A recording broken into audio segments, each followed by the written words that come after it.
So hello guys, I'm back with another video and the topic of this video is divisible sum pairs. This is also a hacker rank easy level problem but इस problem को मैं big of n time complexity के अंदर solve करूँगा. Means मैं एक ही बार loop को चलाऊँगा. नॉर्मली ये प्रॉब्लम दो लूप्स की प्रॉब्लम है बट आई डोंट थिंक कि कॉम्पिटिटिव प्रोग्रामिंग के अंदर दो लूप्स का कोई यूज़ भी है accept in the case of dynamic programming. But इस क्वेश्चन के अंदर हम जब इजीली इसको बिग ऑफ एन के अंदर सॉल्व कर सकते हैं तो हम इसको बिग ऑफ एन स्क्वायर के अंदर सॉल्व नहीं करेंगे.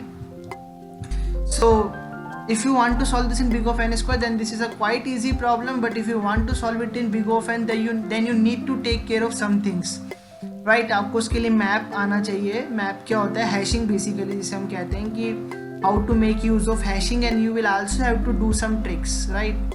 सो let's look at this problem. Don't be panic, just stay there. So हमारे पास में एक एरे है और उस एरे में हमको एक ऑपरेशन करना है. वो ऑपरेशन ये है कि हम कोई भी दो एलिमेंट को यदि सेलेक्ट करें उस एरे के जो कि आई और जे इंडेक्स के ऊपर प्रेजेंट है, तो उन दोनों एलिमेंट का जो सम होगा, वो एलिमेंट कोई भी हो सकते हैं, उन दोनों एलिमेंट का जो सम है वो डिविजिबल बाय के होना चाहिए.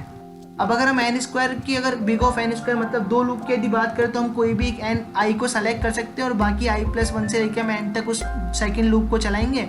सम को चेक करते रहेंगे कि उनका सम जो है वो के से डिविजिबल हो रहा है या नहीं हो रहा. That is a very easy method and a brute force method. लेकिन अगर हम इसको थोड़ा सा मॉडिफिकेशन की बात करें तो कैसे हो सकता है?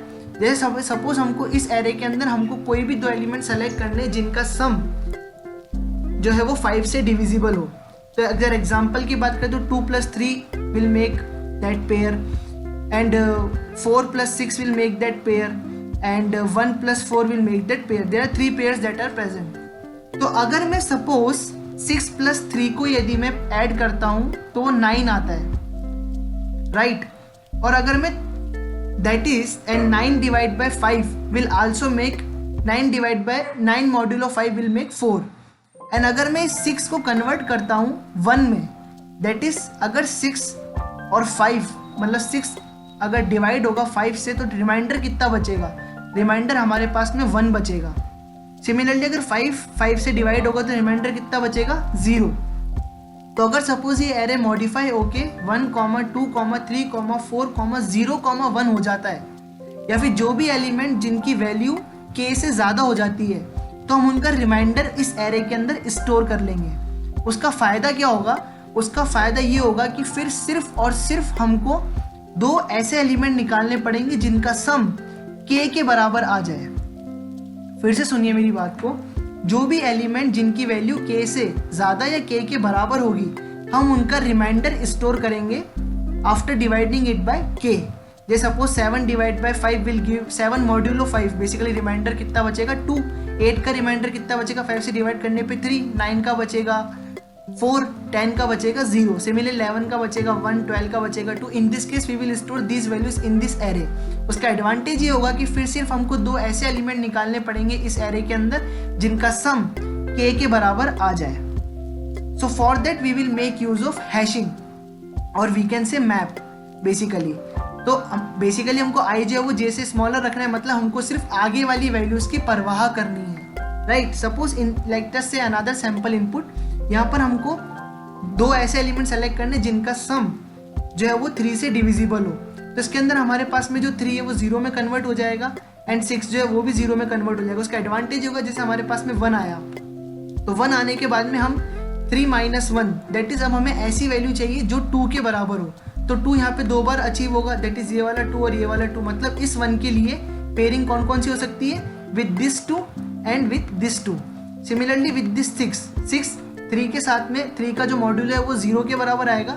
तो 0 के साथ में या तो हमें 3 मिल जाए, 3 मिलेगा नहीं तो हमें वापस 0 ही चाहिए. तो या तो हमें जो फिर हमारे पास जो रिक्वायर्ड वैल्यू होगी that will be this 6. So this 3 + 6 will be 3 + 6 will be 9 and that 9 is divisible by 3. Similarly for this 2 we need a 1. तो वो 1 हमको यहाँ से मिलेगा एंड सिमिलरली 6 के लिए हमको कोई और 0 नहीं मिलेगा. So this will remain as it is, इसका कोई फायदा नहीं होगा. And for this 1 we will get this 2. So total number of values और pairs that we will get is 5. So our output is 5. So now let's look at this code. See this code wisely. N हमारे पास given है, that is total number of values. तो हम पहले इसी array के अंदर जो है उसका मॉड्यूलो जो है वो स्टोर करा लेंगे, and then we will also make use of an unordered map.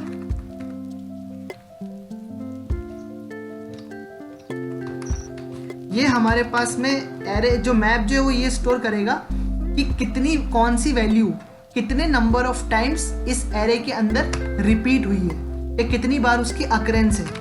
ये हमारा जो मैप है वो स्टोर करेगा। So then we have i is equals to 0 से लेके i less than n, and we will go to i plus plus, and then we will have this m of array of i plus plus.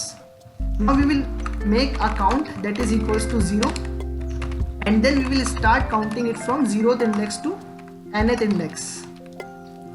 And suppose हमारे पास में 1 present है as this array of i, और हमें 3 के divisibles को देखना है, तो हम 2 के लिए डिमांड करेंगे। तो हमारी जो नीड है वो होगी 2 if my array of i is 1 and k is equals to be 3. Suppose हमारा array of i 2 के बराबर होगा और हमें जो k है वो 3 के बराबर होगा, तो हमारी need will be 1. So this is the case we will have to follow. So our need, सबसे पहले तो हम इस array of i को माइनस कर देंगे ताकि हमारे को एक कंडीशन फॉलो करने की जो हमारा j है वो हमेशा i से बड़ा होगा. सो टू फॉलो दिस केस हम दिस पर्टिकुलर वैल्यू को जो उसकी अकरेंस है उसको हम इस मैप में से माइनस कर देंगे. देन जो हमारी नीड होगी, that need will be equals to this k minus array of i, because we know that array of i will always be less than my k. And if we will also do one more condition कि ऐसा भी हो सकता है कि जो k है वो 3 के बराबर हो, हमारा एरे ऑफ i जो है वो 0 के बराबर हो. सपोज इन दैट केस तो जो k जो नीड है वो हमारी 3 के बराबर आएगी, but that 3 is not actually our 3, that is equals to 0, because हमने उसका पहले ही मॉड्यूलो ले लिया है, मतलब उसका हमने ऑलरेडी रिमाइंडर ले लिया है. So we will again make this that need modulo k. हम एक बार फिर से उसको कर लेंगे ताकि सेफ साइड में हम रहेंगे और हमारा आंसर रॉन्ग आने के चांसेस भी बिल्कुल खत्म हो जाएंगे. And we will do count plus equals to be this m of this need. So then we will return count. So we will run this code.